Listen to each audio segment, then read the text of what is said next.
I was so busy eating this crab cake that I almost forgot to say hello to Damie.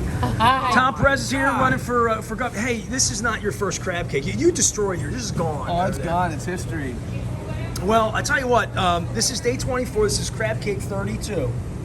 And there's no place like home, right? So you told me that, you know, I would span the globe and come back and still want your crab cake. And here Not I the am. whole globe, Well, just a bay. Well, I brought you Smith Island cake. I should bring that out. It's in your fridge. I brought you Smith Island cake from the real my Smith favorite. Island.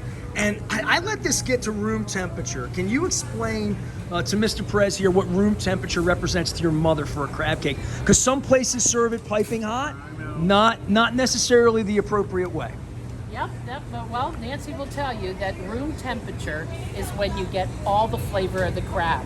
And if honestly, There's a lot the of people flavor in down on the Eastern Shore, a lot of them in the old days would leave the crabs to get to room temperature. You'd steam them and you'd leave them out on the table, and room temperature. You was the burn way your you wanted to eat it. hands if you try to open a hot crab. You So want it room temperature, that way you get all the nice flavors. If it's too hot, all you get is the heat, and you don't get all that flavor of the crab. So we do ours just warm or room temperature, and they're perfect. well, this is perfect for me.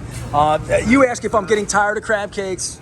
No, I'm not getting tired of crab cakes. I'm at Faidley's. I'm going to Western Maryland. The hashtag is Crab Cake Tour. We're going to be talking to Tom more on the show when Don's around. Don's on vacation, Dan. He's showing people how to pick crab Lucky cakes. Don. Absolutely. But day 24, this is Crab Cake 32. That doesn't look too good. That's your end of your crab cake. No, this is the delicious part where I get in there and get all that jumbo lump crab that comes right here in Maryland. So signing off from Faidley's. I'll tell you more about my crab cakes and adventures with Tom Perez out at Baltimore Positive.